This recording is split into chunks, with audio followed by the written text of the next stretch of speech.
उसमें उतर रहा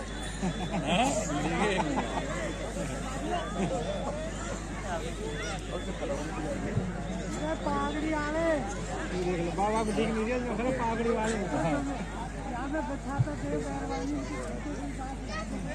हाँ तो प्रिय श्रोतागण बंधुओं, जब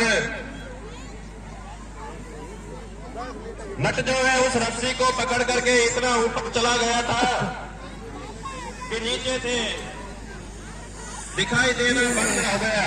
अच्छा साहब, इस भगत को सब धबले आने वो ज्यादा अच्छे से समझ आवे हो, मतलब उसकी हिंदी इतनी आजकल अब बूढ़ा हो गया तो इसके हिसाब के मुकाबले। थोड़ी देर बाद में उस नट के शरीर के अलग अलग टुकड़े होकर के आसमान से जमीन पर नीचे गिरने लगते हैं। सारी सभा में जो खुशी का माहौल था वो गम में बदल जाता है। सारी दुनिया विचार करती है कि बेचारे इस नट से पता नहीं क्या गलती हो गई, अंदर आ जाए ना भीतर, जो आज तो खेल दिखाते दिखाते ही अपने प्राण गंवा बैठा। भीतर आ देखो। उधर तो नटनी थी, वो भारी विलाप करने लगती है कि हे भगवान, ऐसी मेरे पति देव और मुझसे क्या गलती हो गई है जो मेरे पति देव की मौत हो गई है। अब मैं मेरा जीवन किस तरह से काटूंगी। नटनी भयंकर विलाप करने लगती है। राजा और प्रजा उस नटनी को जो है काफी विश्वास बनाते हैं। कुछ पता नहीं यार क्या मामला है, लेकिन नटनी किसी भी तरह से धीरज धारण नहीं करती है। ग्रुपों में ज्यादा इंटरेस्ट तो लेते नहीं अपन। नहीं लेना चाहिए हमको तो इंटरेस्ट राजा कहता है समाज के साथ है अपन तो। बस तोरे नटने बावड़े, तोरे नटने बावड़े, क्यों मरती बेकार है, जीवन तो अनमोल है, और बड़ा करता रे। राजा कहता है नटनी और बड़ा भरतार जो नट बना रोल है, जीवित तो नहीं कर सकता, मर गया वो तो। लेकिन इस प्रजा में से जो भी आपको लड़का पसंद आ जाए उसके साथ में दोबारा आपकी शादी करवा सकता हो। धबले होने तगड़ी चक्कर चले। नटनी सब मना कर देती है। आजा आजा और कह देती है शादी तो मैं ना करो के वो 12,000 तेरे आते लाया मेरे हटे चढ़े न दूजी बार। हे राजन, आप चाहे कितना भी कुछ कीजिए, मुझे शादी वादी कुछ नहीं करनी है। मैं तो मेरे पति देव के साथ में जल तल के मरना चाहती हूँ। हे राजन, आप जो मुझे ये उपदेश और ज्ञान दे रहे हो, ये यदि घटना आपके साथ घटती तो बिल्कुल नहीं देते, क्योंकि जाके पैरन फटेरे बेराई और सो क्या जाने रे पीरे पराई। हे राजन, मेरे जो दिल का दर्द है उसे आप नहीं समझ सकते कि जिया बिन ध्येय नजर बिन बारी और ये आते रस बिन नारे। हे राजन, जैसे नदी के अंदर जल नहीं है तो वो नदी बेकार है, इसी प्रकार से यदि संसार में स्त्री के पति देव नहीं है तो अकेले का जीवन जीना भी बेकार है। राजन, आप चाहे कुछ भी कहिए, आपकी कोई चाहिए, कोई महल मकान और शादी नहीं चाहिए। मैं तो मेरे पति देव के साथ में जल करके भस्म होना चाहती हूँ। सबके काफी समझाने के बाद में भी नटनी नहीं मानती है और अपने पति देव के साथ में जल करके भस्म हो जाती है।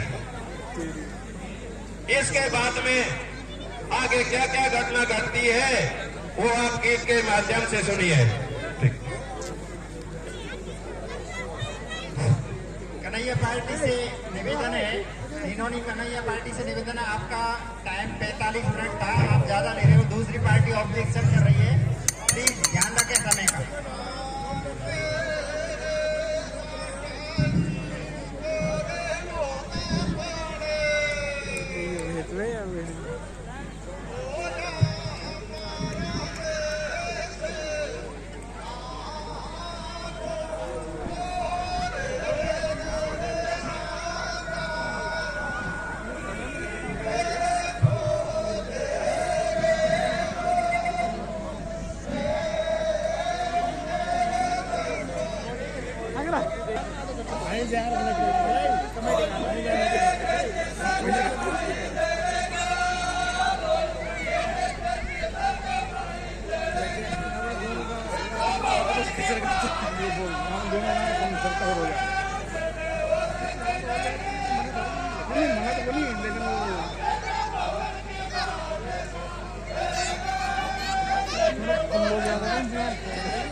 एकदम आवाज बड़ी बुलंद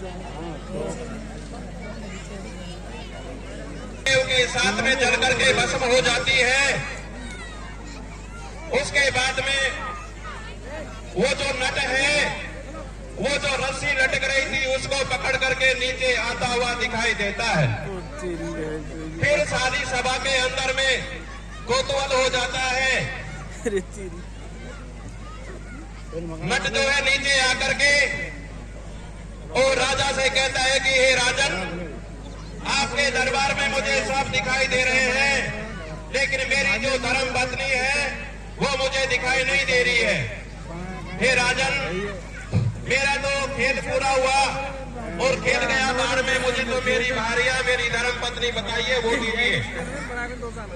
राजा जो है उस नट को कहता है कि हे नट, तू तो पता नहीं कहां से नकली नट बन के आ गया है। वो नटनी तो बेचारे अपने पति देव नट के साथ में जल के भस्म हो गई है। नट तो खत्म हो गया और वो अपने पति के साथ में जल के भस्म हो गई है। नट कहता है महाराज, आप झूठ बोल रहे हो, आपकी नीयत खराब हो गई है।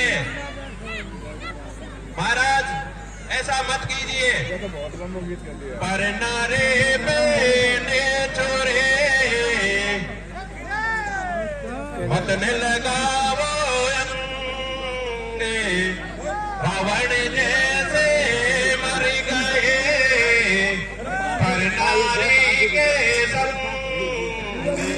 हे राजन, मुझे मेरी भारी दे दीजिए। तो महलन जो, अरे महलन छोरे, महलन छोरे, या छोटो रे विक्रम, या छोटो विक्रम, जीत चलरिया पगेलन सूर्या, छोटो विक्रम, जीत चलरिया पगेलन सो।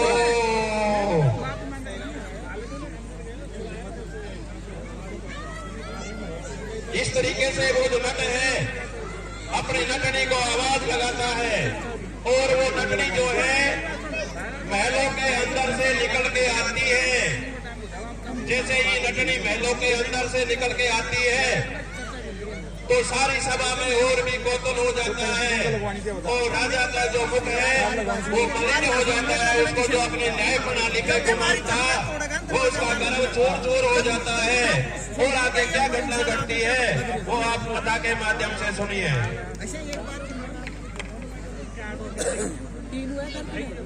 कोई ना दे भाई दो।